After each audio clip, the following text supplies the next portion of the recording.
But hey guys, and welcome back to another episode of Sugarcoat the podcast. I am your lovely host, Hayaat, and I'm back with a new person, a new guest for this new episode.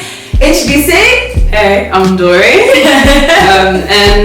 and then Ndouri, like a fish. Yeah. So yeah, Ndouri, not bad. So did you say Ndouri or just Ndouri? Ndouri. It's like okay. Alright, so get it right, everybody. Yeah, get it right. So, as it's a brand new guest we've not had in a while, we're going to start off with 2 truths, no lies. Let's hear it.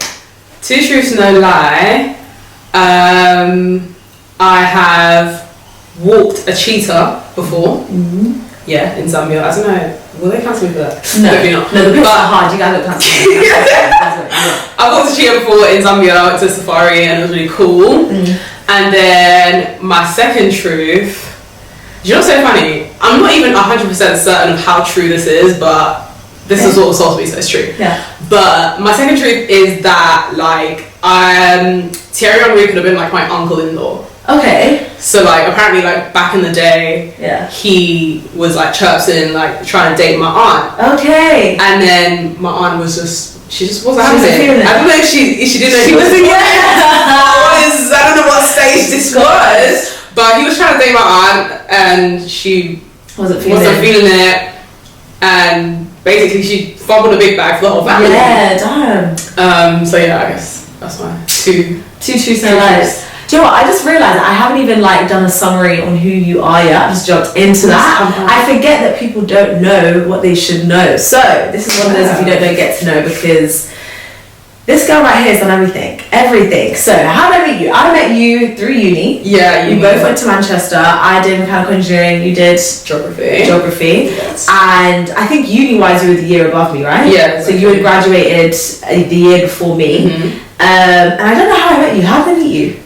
I'm willing to bet money that it was in Ali G. That's like a social in Manchester. Meets. Either you meet them in your flat, in the ACS, or in Ali G. Yeah. Like, that's just how. And I'm pretty sure it was probably like that. Like, I'm sure we would have had, like, mutual friends. Yeah. Things like that. And, No, so one thing about Ndouri is legit, you're the jack of all trades. So she was doing geography, then got into law, then was modelling, then I don't know what's next. Then it was like relationship Twitter for a whole sec with this one friend. Oh my god. And then got back into the modelling bag, back into the corporate bag and doing everything. So how would you describe your journey in words? Because I think you're like the first guest I've had on the podcast who's like a creative corporate hybrid and actually pursuing both. Yeah, I feel like that's definitely a good descriptor. And even when you were like talking about like, you know, we're gonna introduce her, get to know it, I was like, dang, what am I gonna say? Because it's just it's I would say like chaotic a vibe. I've just done I do things that I'm interested in at the time that I'm interested in them, which is a good thing and a bad thing because I've done a lot of really cool things, but also like now I guess my goal would be like to be more committed to something moving forward. So like when I was at uni I was doing the Black Narrative. Do you want to give a quick summary? Black Narrative, that was just basically like it was kind of like like a social action project. That was kind of the best way to describe it, where I would just interview loads of young black people who were just kind of your everyday black people, some people who were doing amazing things, but just, you know, any kind of young black people who I knew, who I was able to speak to, and just kind of get their story, get their perspective on life, you know, hear about what their experiences have been as well, and just maybe like their hopes for the future, and just kind of, I wanted to kind of create this kind of, I guess, like a vault or a bank of all these stories of these young black people. And, you know, for the usual things, you know, we're not a monolith. There's a lot of diverse experiences within the black community. Not everyone's striving for excellence either, and that's okay. Absolutely fine, and we'll get a bit more into that later as well. But that was kind of my main aim with the Black Narrative. I just wanted a platform where young black people could just talk about their lives and who they are as the people that they are at that time,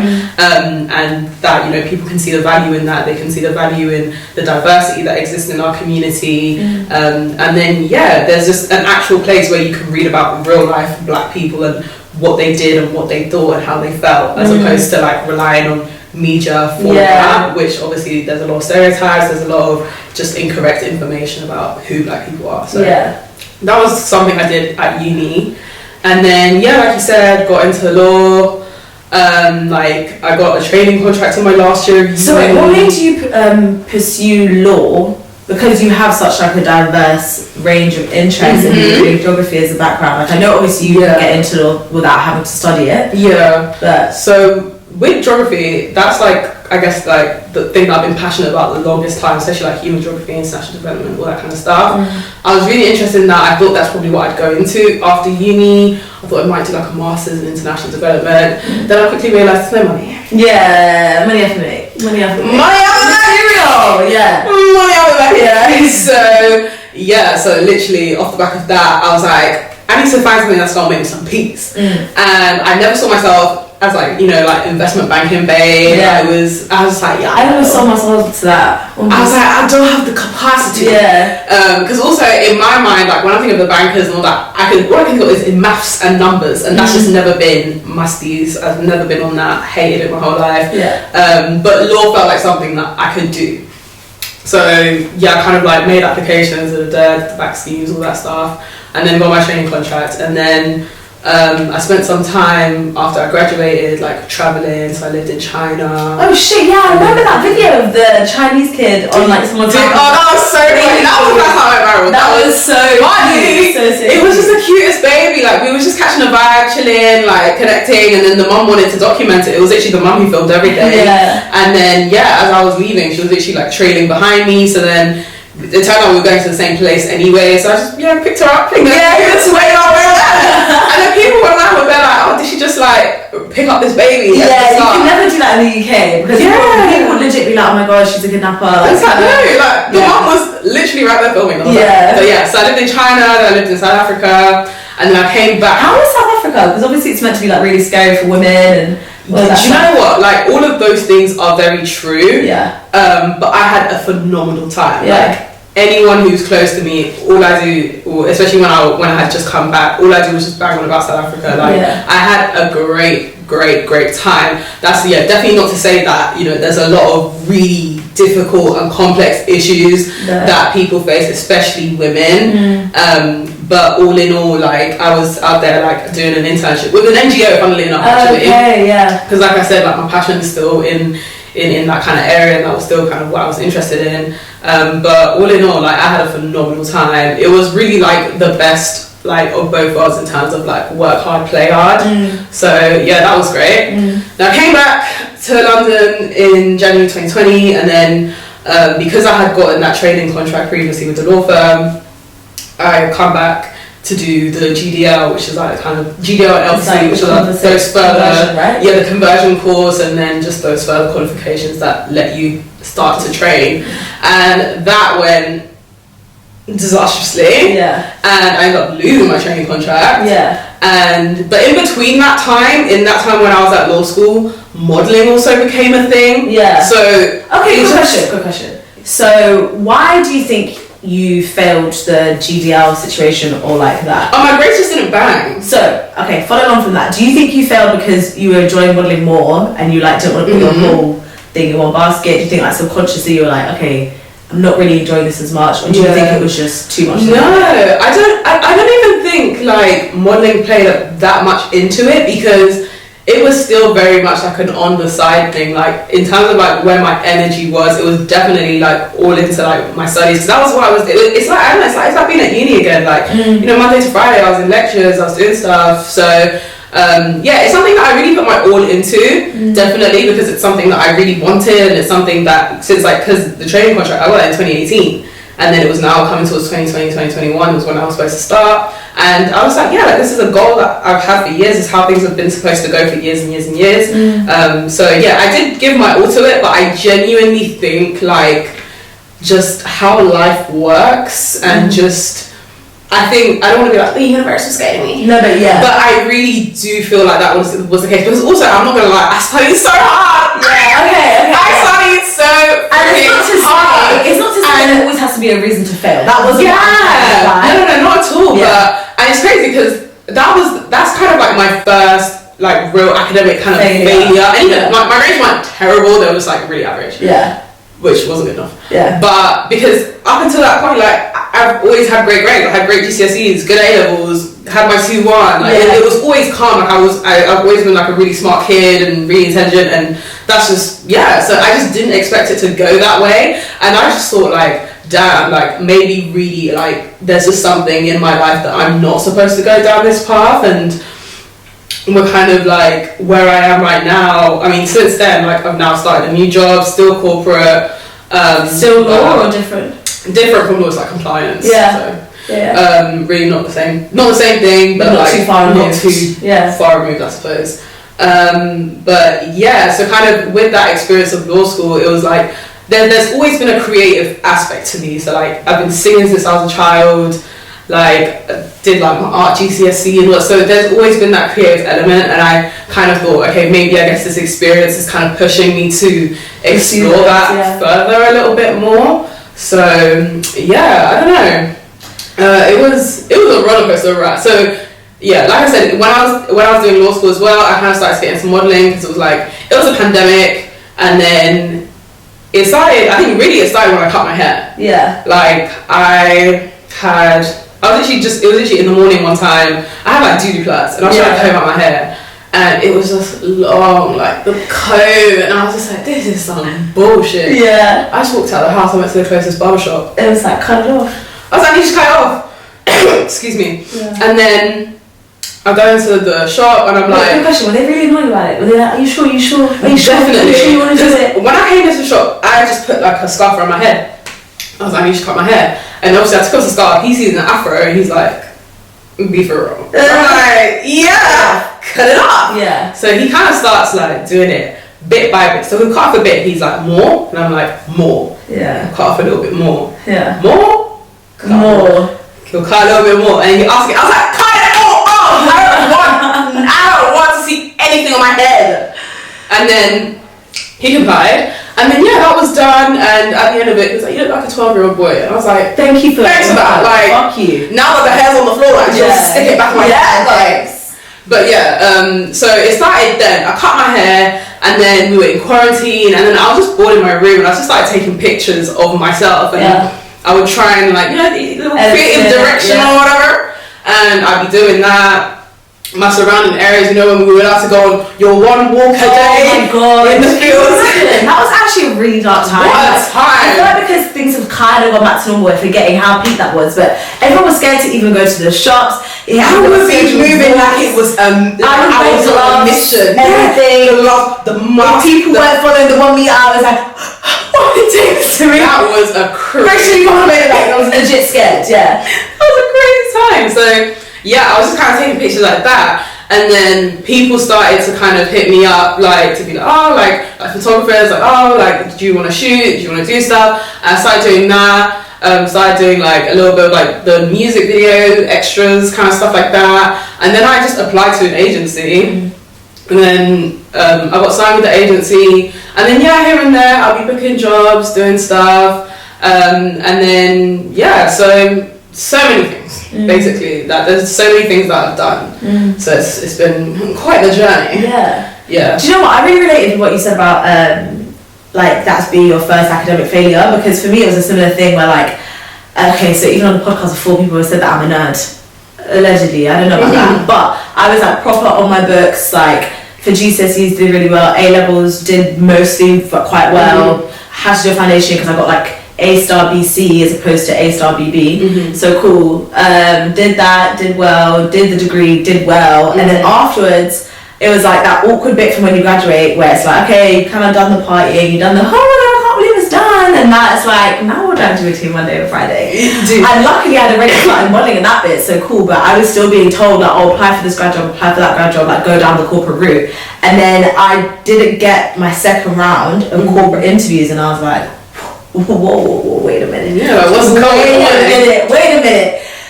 And I was like, oh my god, have I made a mistake? Like, Like, trying to pursue a creative career, is it not meant for me? I feel like I had so much internal, like, almost like an identity crisis of being like, if you know yourself as this studious person and always getting this stuff right, and then you kind of have one experience that's outside of that, it's like, whoa. And then because you're a graduate anyway, I don't know if you had that, but finding out who you were when you didn't have your degree as like your cover or whatever, do you know what I mean? Yeah. Like people ask what you're doing, I go to this uni and I do this course. Okay, that's it, you know? So then without you, or like the degrees, the lectures, how do you identify yourself? Legit.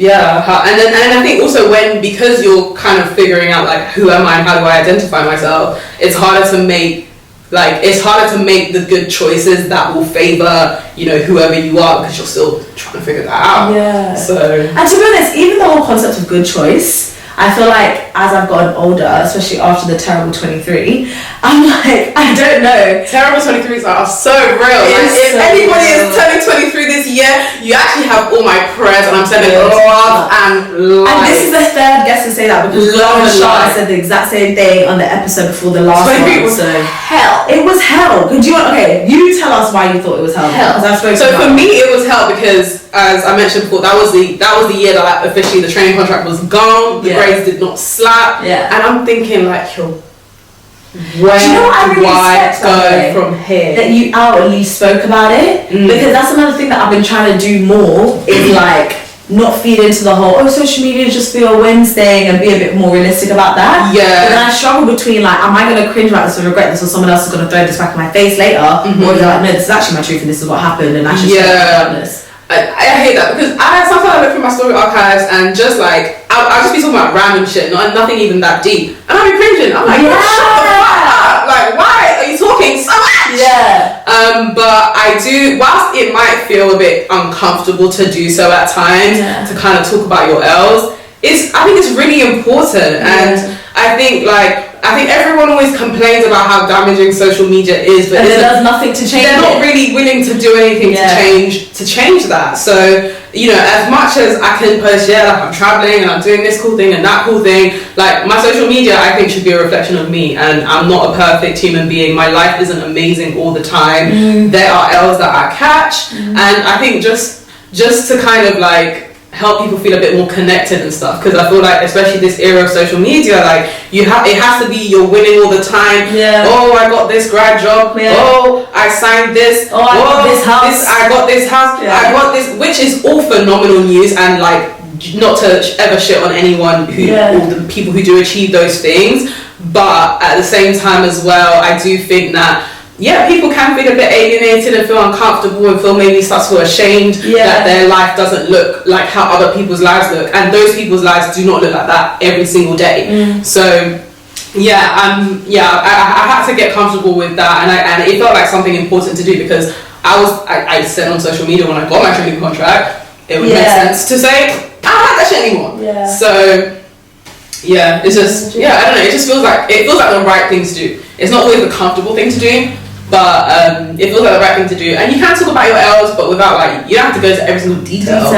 But you can be like, that's like my zip car L. Like I posted that. I don't think I've spoken about that on the podcast, but basically I crashed the car and I'm stuck with a fucking bill. Cool. I know. It's not even my fault.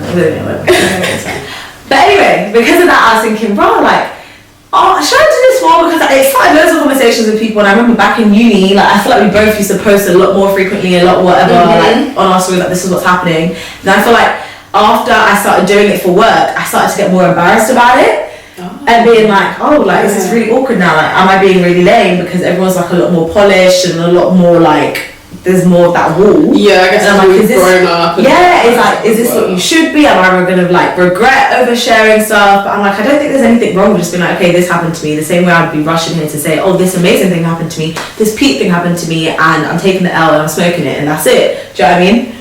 That's all you can do. And I think also it's just I feel like you can also generate a lot more like positivity as well. Like you can generate obviously positivity by sharing like good and inspiring news, but even in sharing like the L's that you catch, you can also talk about how you're gonna overcome that. And you can sometimes what a lot of people I've seen on TikTok do is they're kind of documenting their journey of, listen, this shit thing happened to me, but this is me going on my journey of figuring it out and figuring out what's next. Join me. And I think that's a really positive and it can be a very powerful thing. I think that also goes to show about the different platforms. And like I think TikTok is more like comfortable in that way. Yeah. Where it's like, people on TikTok in their bonnets. Yeah. They haven't even brushed their mouth. The cameras on their People face. are rubbing like crust out their eyes talking about, guys, this thing pissed me off today. Yeah. Like I really enjoy TikTok. Like Instagram, Scary. I'm scared of it. I don't know why I'm scared of it now, but most of the times I post now, I'll I pick for like a few days and I'm like, it's scary. I feel scary. Because I've removed all my pictures off Instagram. Okay. I'm gonna start fresh. Yeah. But yeah, like just even like posting and stuff. Like, I'm trying to kind of get into that a bit more again. But TikTok is fun. It's light. Yeah. It gets a bit strange sometimes on there. Yeah. But on the whole, it's not too bad. Yeah. Okay, so currently, what's happening with like your modelling journey? How have you found it? What are some things that shocked you also about starting to model? Because we both kind of started off the back of uni. Mm-hmm. So yeah, what was like your first impressions, all of that? Yeah. So at the moment, I haven't modelled for a while. The last campaign or shoot that I did was in. Actually, it was at the end of. When was it? Bloody hell, I can't remember. I want to say, I want to say it's the end of 2021, December. I did like a shoot with Doc Martens. Okay, sick. Yeah, that was really fun. And I got to keep some dogs. I love that. Yeah. What is it? I've never had a shoot. Okay, I mean, I'm not going to switch on the brand because I don't think they're meant to give me that, but a couple of times like a stylist is like sending me something like, hey, you could take that. I'm like, cool. But the brand itself is never like, hey, what's the size? Do you want to take this to go home after you've shot? Yeah, no, they were really nice about it. Like because we shot like a couple looks, it was different boots and stuff, and then they were like, pick one. Did you get that through your agency or like? Yeah, it was through my agency. So I think that was December 2021. Yeah, that was the last. I haven't modelled actually in like a good year, and that's really just because for me 2022 was like there was just some things I needed to get in order in my life. Like I wanted to have. Even with modelling, that's always been like a very kind of like part-time hobby-ish kind of thing. Like it's never been like I don't think it's ever been as intense as like it is for you, like where you're like booking things quite regularly. So mine was a bit more sporadic, and as I said, it kind of started 2020 and then kind of the end of 2020, a little bit of like 2021 as well. I did some like shoots and campaigns and went to castings and things like that. But yeah, it was just I feel like I was getting a bit frustrated with the agency that I was with because I felt like I wasn't really being pushed as much. Let's chat shit for a bit. Let's stop. Because these agencies, I feel like they are in a position where they're just being greedy, and it's like eyes bigger than their stomach type thing. So they're getting all these girls or guys as well who they can't, or non-binaries, everybody, who they can't possibly put all their attention to, and they're not committed to getting all of them jobs the same way. So why are you signing people who are not willing to push and then just kind of keeping them on like a back burner in this contract where they can't work outside of you for what? Like my first agency did that, and we all ended up leaving within like a week of each other, like all the new models, because we were like, wait, they've had us sat here for like half a year doing fuck all, and then only pushing like people with like 100k followers plus. The second everyone left, it was better for them. I think for me, my agency was like a bit more niche, so I can't with like I've applied to like the bigger kind of agencies, but I feel like also my look is a bit more alternative and a bit more edgy than they'd like. So even that is a bit of a challenge in itself, because like I feel like I could be on the e-commerce and but I think it would be a bit harder to get into the agencies that would put me there anyway. But so the agency that I was with, it was a bit more niche, and they had like it was a bit more alternative, but it was just a bit frustrating because there were certain faces that every single time, like you'd see the same faces booking, and then just whenever they'd send me, and I don't know what it was, but like whenever they'd send me like a brief to apply to, it didn't feel like, oh, we're sending you this because like you're the fit and they just want to see you. It was like I was auditioning, like just constantly self-tape. Self-tapes are actually the worst thing to do. The bane of this recording it, having the space, getting your full body things in, having the light, having to do it again and again, feeling cringe in your own house, and feeling moist in my own yard, and they're not giving me the job. That's the worst thing. You're like, so I just sat there. Like at least when it's like acting, at least you have a script, there's a character you want to embody, this, that, whatever. For self-tape, it's so like vague, and it'll be like, oh, you're going down the road, but you're also going for a party, but you have a secret. Show us how you dance. Like who the fuck wants that? So, what does that mean? How do I know that? But yeah, so yeah, I haven't modeled in about a year, but I really want to get into it because I enjoyed it so much. Yeah. Like I really do enjoy being in front of the camera. Yeah. I enjoy like executing a vision. Yeah. Like you have these ideas and these plans and just putting it together. I really enjoy that, and I enjoy being on set and everything like that. So that's something I want to dip into again in 2023. Have you left that old agency? Yeah, no, I left because I was like, because it was so my contract was initially for a year. And then, actually, was it? Yeah, it was initially for a year, and then and then I guess it was just rolling on. But I was like, yeah, I want out. I didn't feel like prioritized. I felt like a bit of an afterthought. And you know what? I think it's also so exhausting to have to like feel like you're pushing for someone to believe in you, especially when it's like you signed me, so now you're putting me in a position where I have to like audition for you to give a fuck. That feels very degrading, and I think that's a part of it that I just hate doing. Because even one time, they wanted everyone to get like new digitals. Mm-hmm. So they arranged with the photographer, and then I booked my time slot, whatever, and then I show up there, and then the photographer isn't there. And then I think I like called him or something. I was like, hey, like I'm here for my my 1:30 whatever. And it's like, oh, I didn't know you were coming.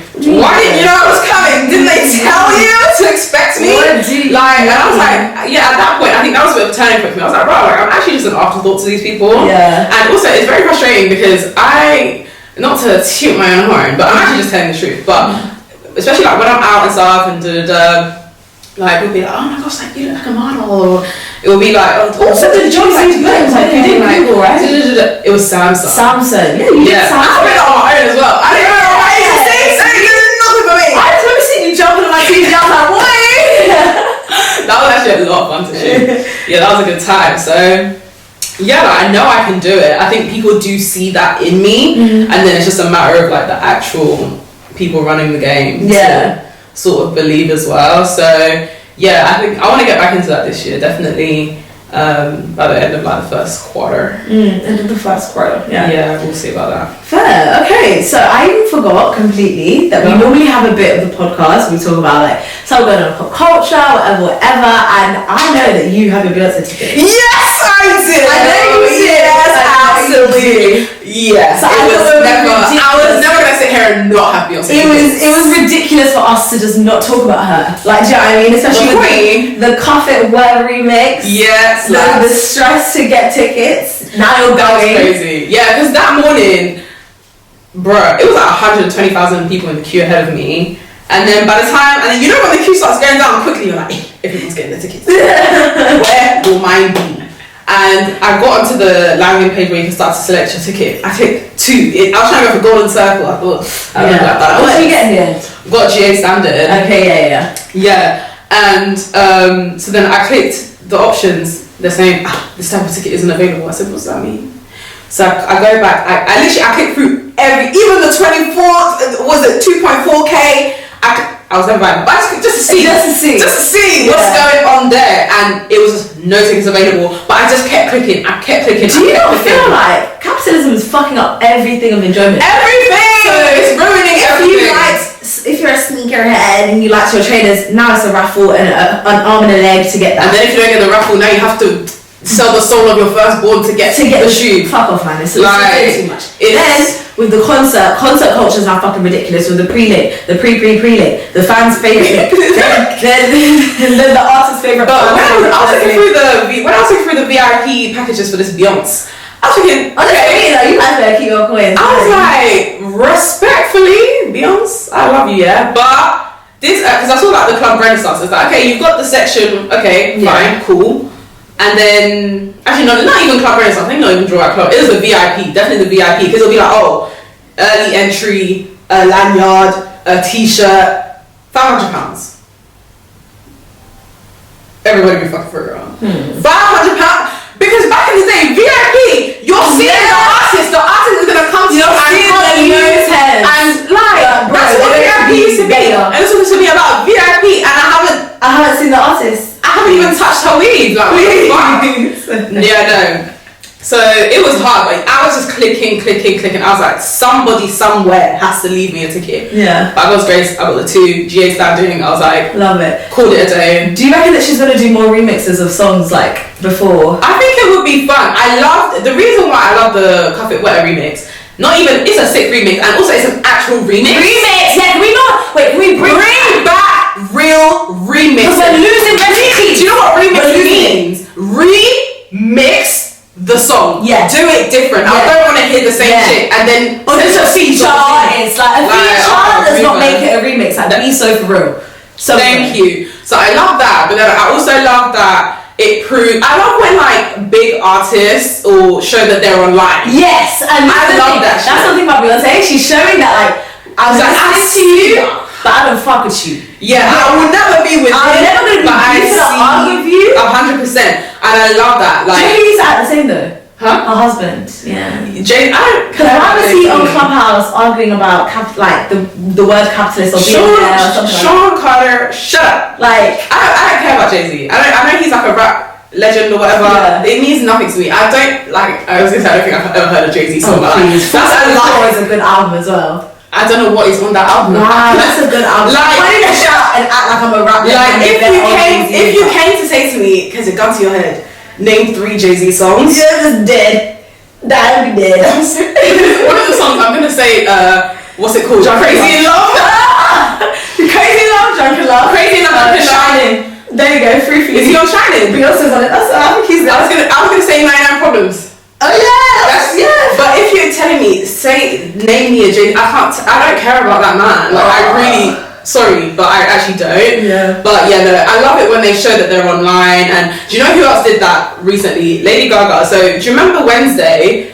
The TV show, and then that scene where she's dancing and people on TikTok were remixing it with Bloody Mary, which is a Lady Gaga song. What does that sound like? And you know, dance. Oh yeah, that one. And then I listened to the song Bloody Mary on Spotify, and then you know on Spotify how they have like the you know, sped up version now. Or they'll do like when you're listening to the song, they'll show you like they'll do like an asset, like a video asset with it, and show up. So when you play Bloody Mary on Spotify, the video of her on the TV show dancing is there. And I'm like online, her team. I love that. So yeah, Cuff It Wetter remix. That's like Party Next Door doing Her Way. Yeah.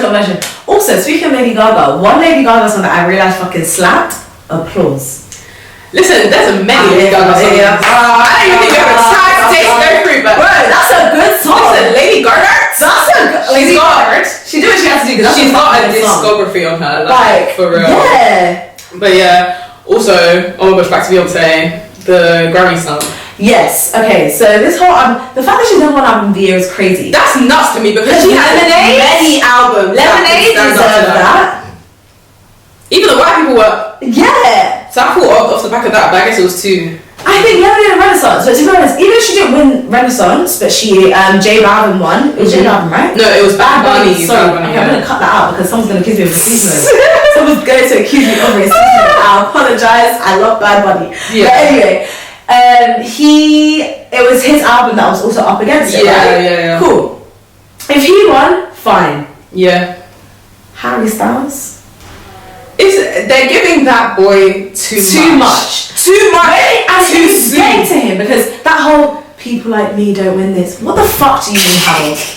What do you mean by that? Yeah, I was like, where's... I know, this is the thing, like, I did... Cisgender, white... You're probably straight. Like, low-key, yeah, I was thinking about this scene, I was thinking, maybe I should hate you. And you've actually been famous since you were a teenager. Right? So, like, just people be make so mistakes. real. I was thinking, people make mistakes, maybe I should give you guys some more grace, like, it's a simple time. But, babe, you've actually done many award shows. You've been famous since you were beaten. Who was it? One of the One Direction boys was dealing with one of the... Oh my god! I can't remember who it was. Was it Cheryl? Or was it Nicole? Yeah. Do you know what? They were kind of, the One Direction boys were a bit... They were kind of out here. Yeah. But yeah, no.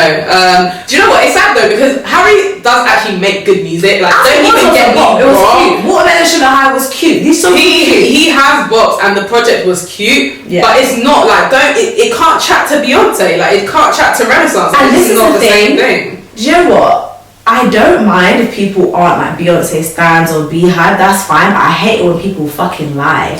I saw a couple motherfuckers talking about Beyonce's nowhere near revolutionary. Your mom isn't either, because you're a liar. You're a date-thinking liar. You guys can't act like Lemonade didn't do bits. Like, it's like self-titled didn't change how people advertise. Not everybody wanted that Beyonce drop off that, because she just released that shit, we all ate it up. How many people tried to emulate that since and it's flopped? Yeah. Who else did a visual album that was basically a movie for music? Like, yeah, do you know what? It's just people like that. It gets me hot for a second, and then I have to just ignore it because, like, the devil is a liar. The devil's a liar, and it's like you don't have to be a stan, but show some respect. And this is the thing: when I say, "Oh, I'm a hater," and whatever, cool. We have opinions, but I'm not a liar. Yeah, I don't have to like you to respect you. Someone like Beyonce, you don't have to like her to know that she's done her thing. So when people now come hop on and lie, like, she's been in the music business for nearly 30 decades, and she's still running circles around every single one of your faves. Like, don't piss me off today, please. So I just hate when people are disingenuous and try to act like she's not because that just really pisses me off. Yeah. But do you know who else has a concert this week? Who? And this is not someone who I am a musical fan of, Chris Brown. So, this is my segue. Okay, right. Yeah, into my right or wrong section. Because I wanted to ask your opinion on whether you think it's right or wrong for people who have like inconsistencies when it comes to cancelled artists. Yeah. So do you know how like society is kind of like Chris Brown, Tory Lanez, bad. Mm-hmm. Like men who abuse women, bad, not bubbling with music. Like from R. Kelly onwards, I think people are a lot more militant with it, cool.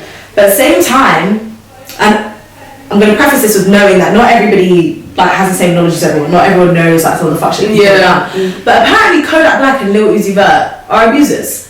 I don't know what Lil Uzi did. Kodak Black definitely like even like further than just like, you know, serious things. Yeah. Yeah, I don't know what Uzi did though. Yeah. I don't know about that. No, okay. So which literally proves your point. Yeah, but this is the thing. I didn't know that until I saw it on the thread, and I was thinking, I've never really heard anyone say this about Uzi. And they were like trying to throw back to his previous girlfriends or whatever and be like, JT did it. And I was like, I don't know this. And I know he don't want to know because I really like Lil Uzi Vert. I know that's always where the issue now lies though, because the same way how I'm like, I don't know if this is true, I hope it's not for it, then I don't know if, you know, like, what do you think?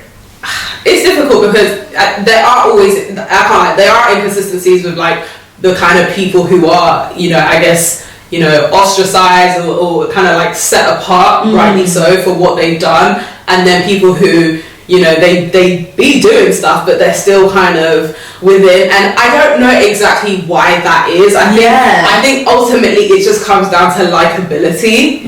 If, you know, because like people like Kodak and Lil Uzi, they give funny viral moments, you know, Kodak, I hope so, like, you know, Uzi, it's on my Thursday out here, like they give us funny viral moments, and I think like that can, I guess, override, you know, more egregious behaviour. Like I even just had to Google, so I was like, I hope I'm not just slandering Lil Uzi Vert for no reason, but like an assault case involving ex-girlfriend, St. John, and that was what they're talking about. Domestic violence, firearm, criminal death, probation. Like what? Yeah, there definitely is an inconsistency, but yeah, I think the core thing of it is just who is likable, who do people like, who do people find funny, and those are the people you find kind of tend to be able to slip inside and get away with it. Because with Chris Brown, like his thing, the music isn't even good enough anymore to justify. That's the thing as well. Like when people make good enough music, they're willing to overlook some. Like, I'm so sorry, like no one fight me, but I'm gonna talk about Michael Jackson because he was accused of some disgusting things, but in most people's minds, he's the king of pop. He like, they're never gonna, no one's ever gonna like try and hold him accountable in that way because of the impact that he had like outside of that, and it's crazy, but unfortunately it's the truth. And I think it's just a matter of like, can people, the distinguishing factor I think might be, are people able to create other moments that distract from these accusations? And I guess Chris Brown is an example of someone who hasn't been able to do that, because he's gone on to abuse women after Rihanna. There was Karuchi and all of this, and he's just a very unlikable person in general. He's like a bit of an asshole. Tory Lanez, he literally shot our fave. Like he shot our fave. Like he was never 100%. They were never gonna let him get. And even still, there's people who are still rooting for Tory Lanez, which is just crazy. You're so embarrassing. Loser! You're a fucking loser. You're moist. Like, genuinely. You're so moist. I think, there is an inconsistency. Like, I'm right, I'm moist. But anyway. That girl. Talk about the last episode. I can't be hating on my bitch. Yeah, no, she used to get. Like, it's just. Even if that's how you feel, we don't need to know about it. Shut up. But yeah, so the issue is like, I don't want to be like a flip-flopper or like lack integrity if I'm gunning for this person. That's the challenge. It's like, even so, Drake's last album, Her Loss. I'm a Drake fan, I've been a Drake fan my whole life. I met him when I was 16. I'm a Drake fan. That was my first artist from concert, whatever. Cool, love him. So when he released this, and I heard everyone on Twitter like talking about how he's done this to Megan and that thing, and I was like, oh fuck man, I'm not gonna listen to this. Like, I really want to avoid it. I actually haven't listened to that album since July. So let me tell you something. So I was driving with my friend, and he's playing some music in the car. I'm thinking, wow, this shit is boring. Oh, like, which Drake is this? Like, this is so old. Like, I haven't heard this. He's like, what do you mean? It just came out on the new album. I said, no, don't do this to me. That whole vibe is playing songs from that album. It slaps. Now, I can't lie, it's one of my favorite tricks. And I feel really guilty. I'm like, oh, I'm so excited about this is really good. But I'm like, fuck. Same with Lil Uzi Vert. Like, I love Lil Uzi Vert. It's really, I think it can get quite difficult because it's hard. It's kind of, it makes sense that if this is, if you've decided I'm not listening to this artist, I'm not engaging with them because of this thing they've done, naturally that should follow suit with other people. But sadly, I guess there's just people you feel more connected to, who you enjoy stuff from, and then it's harder to kind of sever that tie. It is hard to be consistent. I'm not gonna lie, and I think there can be a lot of virtue for that. There can be a lot of virtue signaling, like with regards to like these kind of issues, and it's just like everybody be so honest and fucking for real. Like you're probably not applying these things as consistently as you might like believe. Even I don't know, someone like even Cardi B, they told us she was drugging men, and we're still talking about if it's up, then it's stuck. So she's still everyone's fave. 100%. She's still everyone's fave, but then also I feel like with her, she's done a lot of work and just activism and platforming that. I guess supersedes her. The point is she still did that, and people can still decide to be like, I don't want to engage with this artist, I don't want to platform this artist or whatever. I just realised I gotta shut the fuck up. I can't. You know what? The best thing to do is just to everybody to shut up. Like, do what you do in the comfort of your own home. Like, because this is the thing. I say this all the time. That I think most people are hypocrites. They just don't have someone to tell them. Then I was thinking about this. I was thinking, wait, because I think it was the last episode where we were talking about summer, because we were speaking about the Spill the Juice podcast and how weird it is, and we spoke about the Tory Lanez thing as an example. I was thinking, but Hayaat, you are definitely listening to Her Loss a lot, like right now. And I know Drake hasn't necessarily abused a woman, but I feel like in like 10, 20 years, we might get a Surviving Drake documentary. Something in my heart. There's some people, that, like, God forgive me, but there's some people, like, in like some of these rappers and stuff, and it's like, I know nothing publicly has come to light about you, but I'm willing to bet money that because first of all, like, men aren't good people. No, true. Period. Even the broke ones, the regular ones, men aren't good people.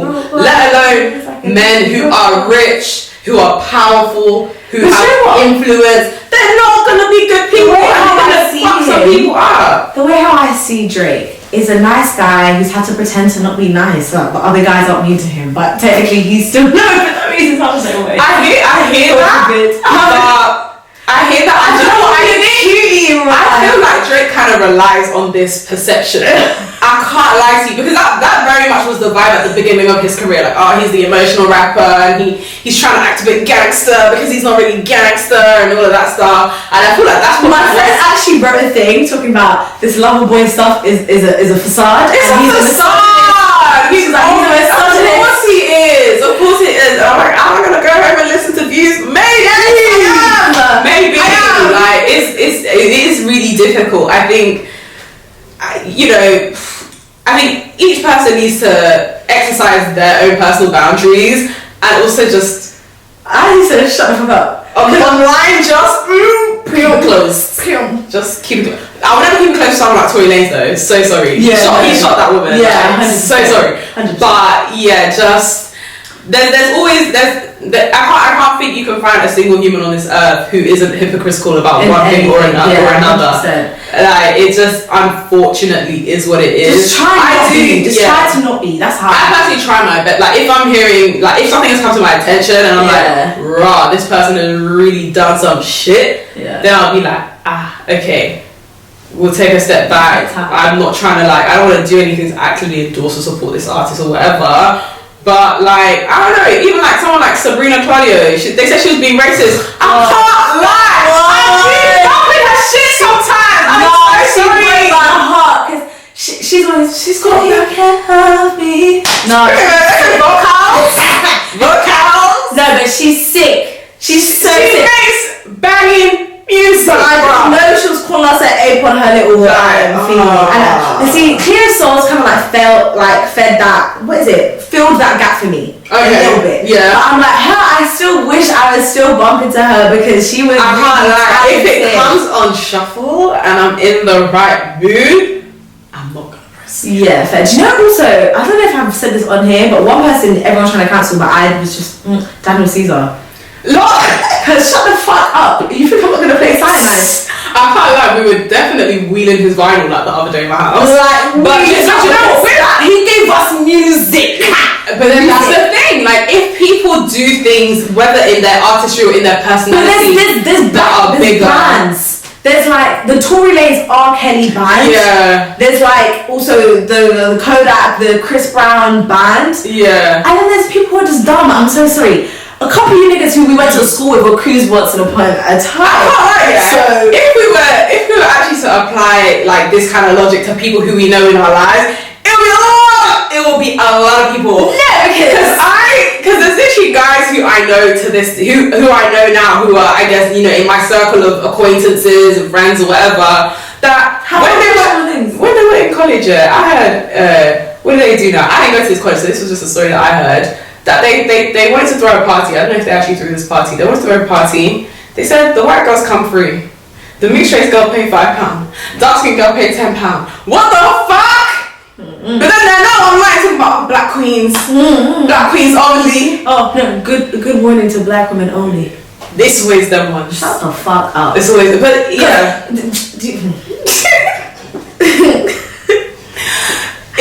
It's a bit, I think it's all a bit of a clusterfuck, to be honest. And I think, but then that's also another thing that's difficult. Like, so someone like Daniel, who just did some dumb shit, he defended do you know what, I think also, like, he defended Yes Jules. People already don't like Yes Jules. I think she's just one girl in the music industry. I really don't know. Do you know what it is though? She's one of those, you know, there's always those white girls that break through the music industry because they've got nyash. Yeah.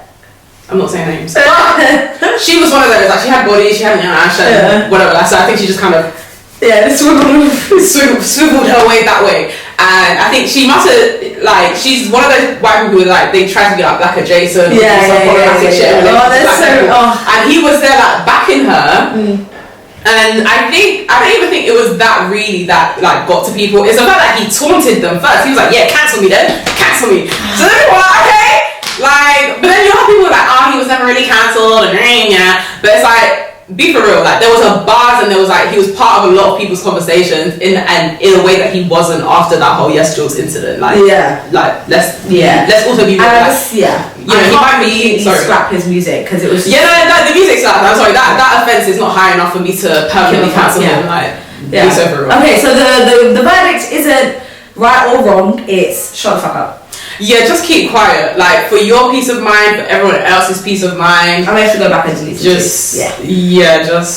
can't lie, sometimes I'll type in my app, because I was like, I'm now going to be famous one day, so I need to just make sure everything is in order. And my main thing is just like me slandering black men. Yeah, fair. But like, that's only because that's all I know. Like, I don't. That's all you know. No, it's true. Like, I don't really have like white men in my life, Asian men in my life. I don't have like really other races of men like in my life that I've interacted with. So yeah, that's the only thing we're doing. Yeah. Okay, so how have you gone from slandering these niggas to love a girl? Let's talk about it.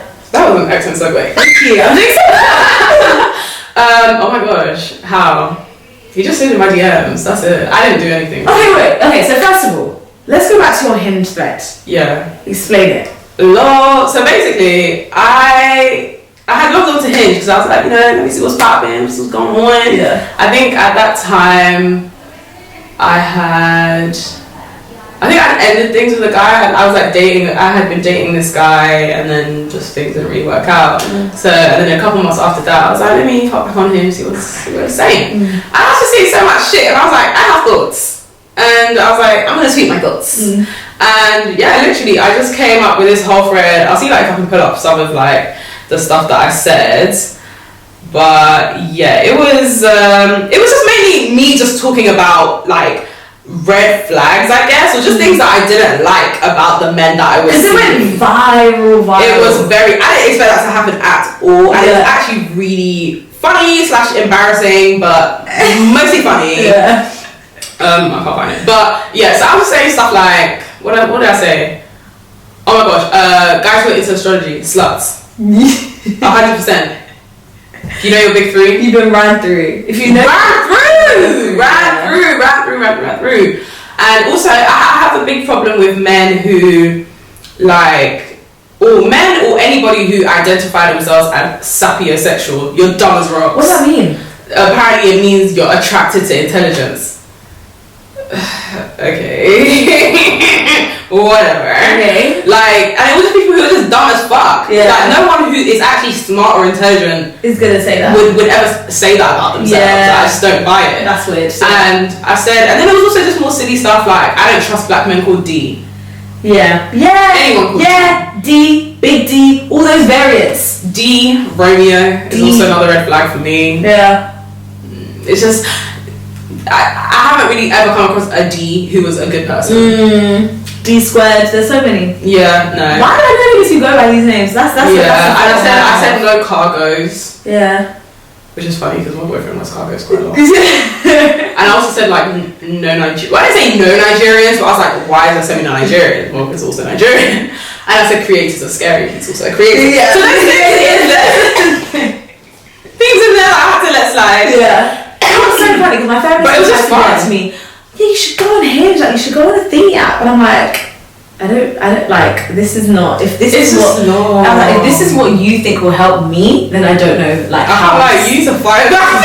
And I was like, I genuinely don't know, because I'm not that person to even make an account. I cringe at myself all the time. Yeah. So I'm like, I've made an advert for myself, and now if no one swipes right and wants to love me, then that's they're always swipe. No, that's fine. Don't be worried. Even then, I don't want to deal with that. I don't want to deal with it. Literally, off the back of that thread, a guy messaged me on Hinge. I was like, I saw your thread. I was like, delete. That's so funny. But yeah, it was just so funny. It was just honestly just supposed to be just me being funny and just articulating my thoughts, and a lot of people weren't able to relate. A lot of people found it funny, and it was just a funny online. What was the things that you found most people could relate on? Because I felt like there was a uniform dating experience in London, and it was yeah, it's just I think mine, because I started off that thread saying they're really, I think there's just a really limited amount of if you're looking for something quite serious, or if you're looking to really get with someone, especially as a black woman who is only really attracted to black people, black men mainly, especially at that time I was trying to date men. You have options, the range of options that black men have compared to black women is just so small, because even with let's say you primarily are attracted to black men, and then there's so much shit in there. There's pee. There's pee all over it. So I think that was probably the main thing that people were just able to relate to. And then the other thing, because the thread really was quite nitpicky. It was really, I was just saying some dumb shit. I was saying I think one guy, I saw his profile, he was 6'4", he said he couldn't swim. I was like, why can't you fucking swim? As big as you are, as grown as you are, as manly as you are. The last thing you want is to just be plopping in water and not be a little breaststroke you can't even hit. As in, if I pour you in the water, you're gonna drown. So for real. Can you imagine trying to go to the deep end of the pool with him, hanging on for dear life? Down. That's very ick. Yeah. Do you know something else that can be the ick? Those pictures of like, you know, like you'll see like the motives like in like America, those beach pool parties. And no one's in the pool. It gives me the ick. I'm like, guys, swim. Like, what is so nice? This is just separate now. Now you go for this kind of words. When men refer to themselves as him, I'm him. Oh, I'm him, bro. Who the fuck said that? Bitch niggas. Oh my god. Bitch niggas. Having to hype themselves up talking about because I know I'm him. Please, like, they're embarrassing yourself. I don't. Okay, one more time for the ick. I'm gonna say, for me, something that's quite icky is the kitchen top black boys. As in, you know, it's the picture of the free drinks, the corner of the kitchen top of the AP, and then their feet are like this. Their feet are like this. If they got the lube, when they have a picture with it like this. Yeah. The AU in the hand. If they're really feeling bad, they'll have a phone in their hand, a cigar on another one. You gotta be sick. It's just I look at it and I'm just like, I'm happy for you, but this is gross. Cringe. But yeah, so literally went from that, and then literally I think I was like, was that 2020? 2021? And then a couple months later, then I met my person. Period. Which is fun. Okay, so go on then. As someone who is a dating app user to now being in this loving relationship, what do you think it was for you? Do you think it was one of those like, I stopped looking and it came to me or whatever? That's so funny. It definitely was one of those. Yeah. Because I had been dating someone previously and things kind of ended around springtime. And then, you know, summertime came around and, you know, I was like, you know, like, hey, towards the end of summer, I was like, hey, let me try and step out. Let me try and be a bit single, step out. And then also, I had also realised by that time that, like, I think I liked girls as well. So I was like, there was a little bi curiosity going on there. I was like, am I bi? Am I Yeah. Do you feel like there was a lot of pressure to, like, figure out if you were? A little bit. A little bit, but that's mainly like internal, and I feel like I was a bit hesitant to explore that because I didn't know fully where I stood, and like just from hearing the experiences of a lot of people like in the queer community, there's a lot of like difficulty and like heartbreak that they experience because it will be someone who, you know, they have that curiosity and they kind of just leave them. And this whole thing of, you know, like I tried to date her and then she went to go back to be with men and all that kind of, like I didn't want to have that kind of interaction with someone.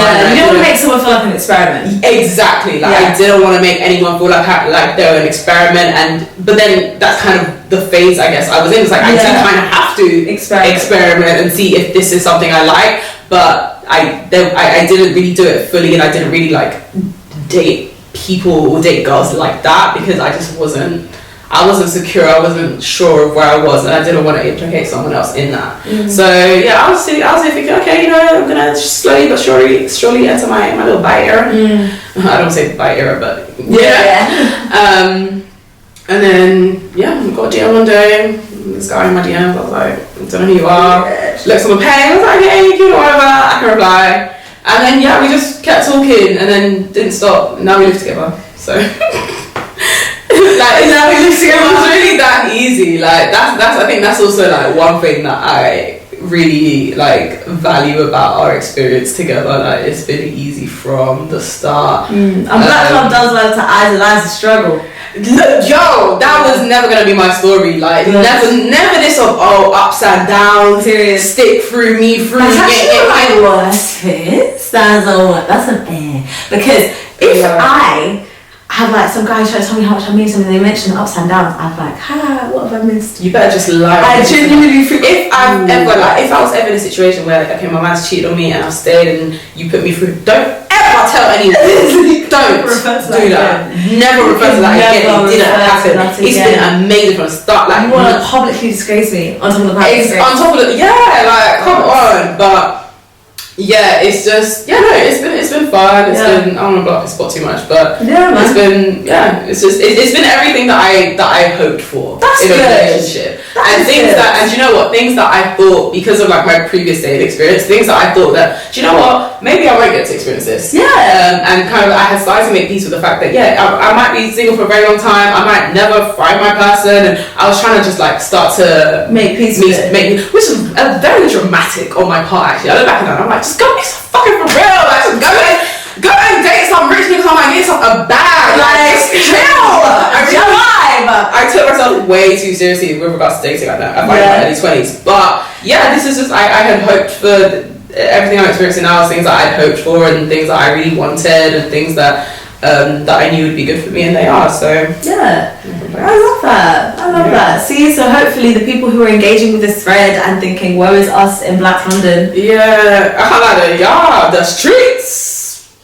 This is why I don't be on the streets. Good luck to y'all. The pavement. I'm in my house and it's great. The pavement is sweet. But it's looking a bit crazy right now. But Godspeed, you'll find it. Yeah. Just like everything else in life. Okay, so we've gone all around and all over the place. So I always end the episode with either a Never That Deep or the Heard Way. Do you know which one you're gonna do? I'm gonna do a Never That Deep. Go on. Kind of ties into what we were speaking about before. Never That Deep. Again, I just took myself way too seriously with regards to dating in my late teens and like earlier 20s. I guess like, no, 20s.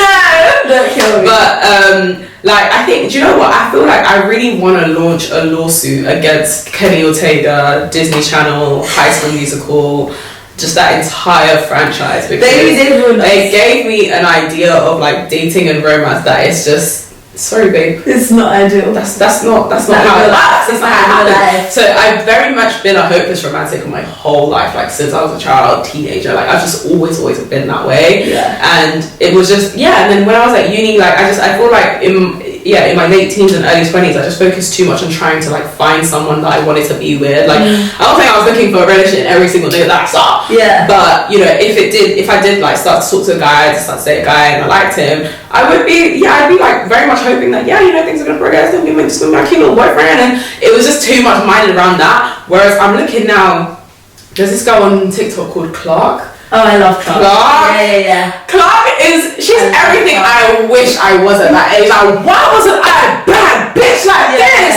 Like, she is just young, hot, fly, dating guys, dating multiple. Like, I love it, and I wish if I could go back in time, like I really would take more of that kind of approach of just enjoy dating. Like, it can be fun, it can be cute. I feel like I've been in my dating bag and era. But people aren't interesting. I'm so sorry. Like, I'm going on great dates with people that I'm struggling to think about what to talk about with you because you're not that interesting or fun. So then that puts me off dating because I'm like, what's the point of dating if it's not fun? No, exactly. No, that's true as well. Yeah. And like, I was looking down, like, in my early 20s, maybe I could have got myself a cute little Chanel bag. I should have been more. Maybe I could have been more open to saying slightly older guys. I don't know, because she dates guys that are quite old. Like, how old is she? How old is she? She's like, I think she's like 21 or 22. Okay, she's not more than 22. I know for a fact she's not more than 22. She's a baby girl, and she'll like not every single man that she dates, but I think she has talked about guys like in their mid to late 40s. No, even me now. Again, having lived a quarter of my life, that would really scare me. That is scary to me. That would scare me. That is scary to me, and I'm like, maybe I should have opened my mind a bit more. And I could have had fun, maybe I could have jet set it to some places, So that's my Never That Deep. I feel like I wish I could have had a bit more fun with it. I think I took it a little bit too seriously. Yeah, So then when you're ahead about things. Yeah, so when things wouldn't work out, I'd be like, oh my god, it hasn't worked out again. And when I could have been like, let me go get my leg back with an old nigga. No, but see, this is the thing, like, I feel like I've never been like, oh no, like, why is it ending? I'm like, man, there's plenty more niggas in the sea. Let's go! I don't know. I've just always been that hopeless romantic. Yeah. So I guess that's my Never That Deep. Like, and I guess if you're young, hot and fly, be young, hot and fly, date, figure out what you want, get some like good experiences out of it. If it's traveling, if you're into more the material stuff. But even though whilst that is my Never That Deep, I will say that like, every single time I've stayed true to myself, because there's been opportunity I'm hot, listen to me, I'm paying. There has been some niggas with a connection that had I acted a certain way, had I not said certain things, things could have happened. But at the same time, like, I'm very much someone who, I'm passionate about the things I'm passionate about.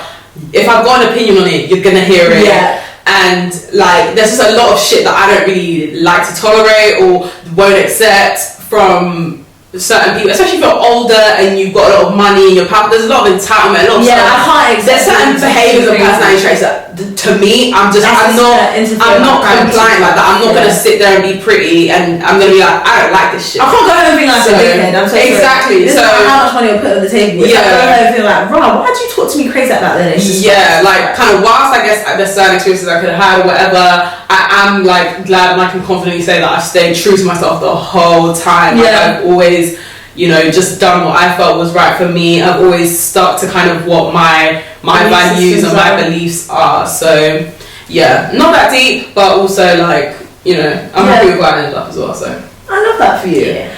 I am going to do a herd way, even though it's actually not going against the grain, because I think most people shut the fuck up. I'm going to shut the fuck up more.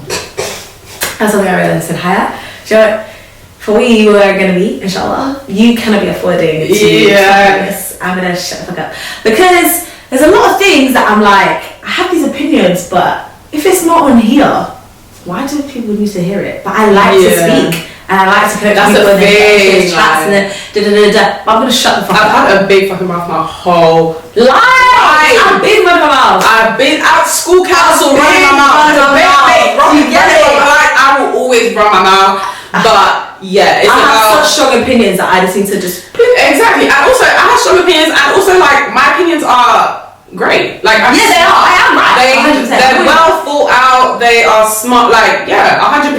So I feel like people should hear this. But I agree, for the rooms that we will be in, I was like, I don't know how it's gonna happen, but I do feel like I'm gonna be famous one day, possibly. So you just have to know when to just keep it close. Just be cute. So that's it. So do you want to shout out your socials, anything before you leave? Okay. I'm gonna shout out my Instagram is Ndouri, Ndouri. O as in the letter or zero? Oh my god, O0. Yes. So Ndouri. Exactly. Cool. That's me. Cool. Alright, well, if you guys have liked this episode, please like, comment and subscribe on the YouTube, like and rate on Spotify, Apple Podcasts, all that stuff, all that good stuff. Share on socials. Period. If you have anything to say, #Sugarcoat the podcast, and have an amazing day. Thank you. Bye.